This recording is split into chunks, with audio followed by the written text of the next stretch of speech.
Assalamualaikum warahmatullahi wabarakatuh. Om Santi Santi Om. Salam kebajikan untuk kita semua. Rahayu. Salam.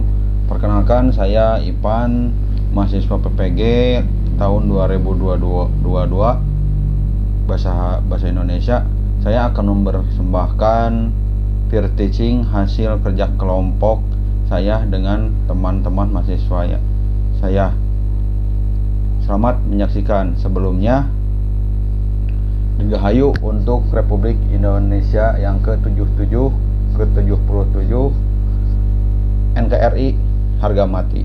Selamat menyaksikan.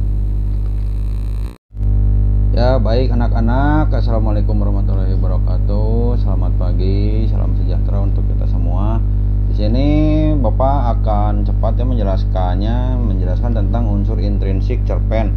Dan kebetulan untuk besok kalian diharapkan membawa cerpen ya, bebas saja, judulnya bebas saja, mau apapun itu, tema bebas ya.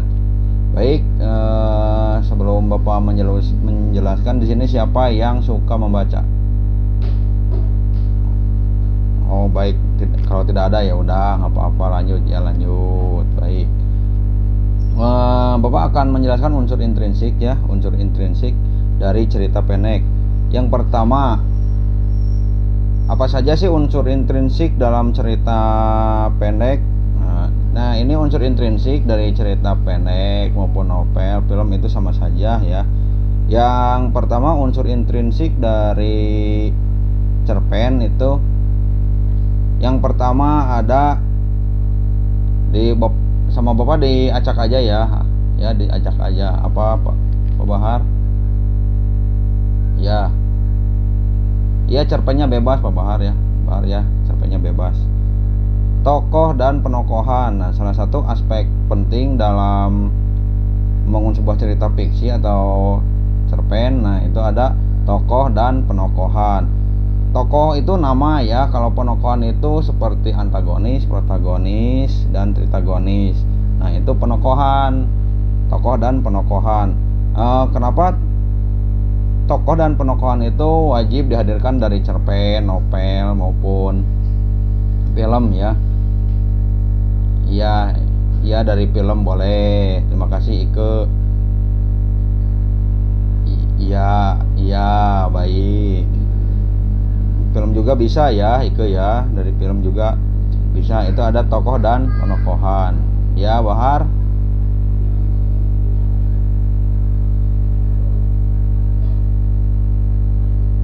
Oh iya boleh ya. Itu penokohan itu ada 3 ya, benar, unsur intrinsik. Penokohan ada 3 ya. Ya, ada 3, tritagonis, antagonis, dan protagonis ya. Kenapa Ike ketawa-ketawa ini? Asnat juga ketawa-ketawa. Ini alur cerita ya, Bapak lanjut alur cerita. Unsur intrinsik selanjutnya ialah alur cerita. Kenapa ini ketawa-ketawa ini Bahar sama Titin? Baik, ini teringat tadi ya. Baik, lanjutkan. Unsur intrinsik selanjutnya ialah alur atau plot. Nah, yang menjadi elemen fundamental dari sebuah cerita. Alur cerita atau kerap disebut plot hadir sebagai ruh atau jiwa sebuah dari cerpen. Ya, apa Bahar? Nanti Bapak menjelaskan. Nah, ini alur plot, dan ini ya peristiwa yang terjalin nantinya akan memberikan efek tentu dalam sebuah cerita. Lalu bagaimana jalinan peristiwa yang ditampilkan? Iya, baik, Bapak akan menjelaskan dulu ya Bahar ya. Selanjutnya latar. Nah, ini latar atau dalam pandangan bahasa Inggris disebut setting. Kenapa ini Dwi Anyar ketawa-ketawa aja, ingat yang tadi ya Pak Bahar ya yang menjelaskannya. Baik.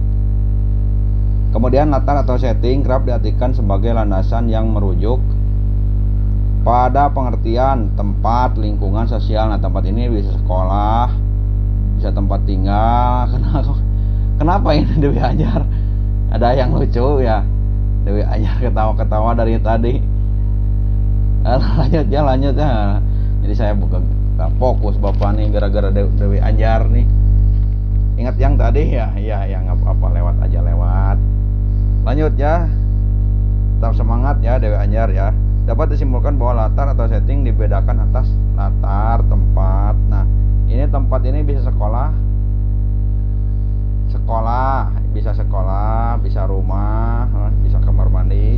Kalau waktu itu besok, pagi hari, siang hari ya. Lanjut, sudut pandang. Nah, ini sudut pandang atau dalam penerapan bahasa Inggris disebut point of view, merupakan salah satu unsur intrinsik pembangun cerita. Nah, itu sudut pandang ini ya, sudut pandang ini bisa dikatakan dengan sudut pandang ke-1, kedua, dan ketiga. Kalau seseorang menceritakan, menuliskan penulisnya, nah itu sudut pandang pertama ya. Sudut pandang juga dapat berarti sebagai posisi atau pencerita dalam membawakan kisah sebuah karya. Kenapa Ike ini ketawa? Ada yang lucu ya? Ketawa saja ini.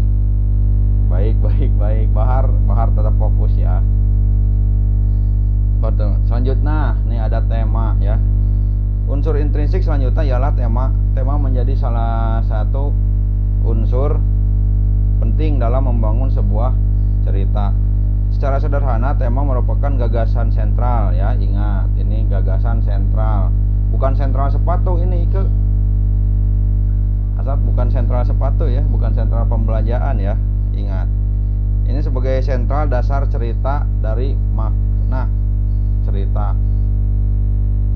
Ya, dari makna cerita itu ya. Dapat disimpulkan bahwa tema ialah gagasan pokok ya. Gagasan pokok yang ingin digambarkan penulis baik secara tersurat maupun tersirat. Baik, untuk selanjutnya amanat ya. Ini biasanya amanat ini terakhir, tapi Bapak secara acak saja ya, secara acak saja. Amanat dalam hal karya penulisan tentu tak sekedar bercerita, penulis juga ingin menyisipkan atau mengatakan sesuatu kepada pembacanya.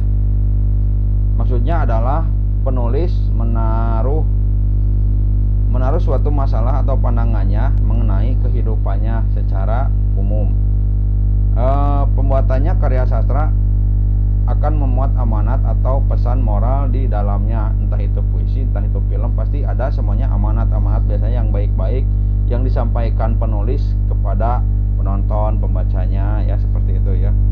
Yang terakhir yaitu gaya. Nah, ini gaya bahasa. Gaya bahasa ini merujuk kepada dari bahasa cerpen tersebut, apa gaya bahasanya bisa dimengerti atau gaya bahasanya susah dimengerti. Nah, ini gaya bahasa ya, Bahar ya, ini gaya bahasa ya. Gaya bahasa bisa gaya bahasa ke anak-anak, bisa ke anak kecil, bisa ke orang dewasa. Nah, itu. Baik, ada pertanyaan ya Bahar? Untuk cerpen besok ini ya bebas aja ya cerpennya. Bapak tidak mematok untuk cerpen apa-apa, jadi bebas saja cerpennya ya, nggak terpatok ya. Baik Bu Dewi. Oh, cerpen itu yang dibaca oleh Dewi ya kemarin ya. Apa judulnya? Baik. Oh, judulnya itu Sakadang Kuya ya. Bagus. Lanjut ya. Besok jangan lupa membawa cerpen ya. Kita besok menganalisis cerpen, siapa saja yang membawanya. Tapi besok berkelompok ya. Jadi cerpennya berkelompok. Cukup membawa 5. Nah, besok berkelompok. Jadi berkelompoknya sesuai dengan piket hari piket. Nah, kalau Senin yang piket berarti kelompok 1, yang piket Selasa kelompok 2 ya, seperti itu. Ada yang ditanyakan? Baik, kalau tidak ada yang ditanyakan, besok jangan lupa membawa cerpen. Ini Ike ketawa-ketawa saja sama Dewi. Besok mau cerpen ya, Ike, Dewi. Jangan lupa besok mau cerpen. Cerpennya bebas, nanti berkelompok ya. Ada pertanyaan? Baik, kalau tidak ada, sekian dari Bapak. Jangan lupa kalian makan sebelum berangkat sekolah, salim kepada orang tua ya. Jadi pelajaran kali ini kalian harus tahu mengenai unsur-unsur intrinsik pada cerpen. Dan setelah kalian tahu unsur-unsur intrinsik dalam cerpen, kalian diharapkan bisa menganalisis unsur-unsur dalam cerpen. Oke, sekian dari Bapak. Wassalamualaikum warahmatullahi wabarakatuh. Ya, itulah tadi persembahan dari saya, video practicing tugas dari PPG. Itu kebetulan itu hasil dari kerjasama dari kelompok 1 dari mahasiswa bahasa Indonesia. Selebihnya mohon maaf apabila ada kesalahan.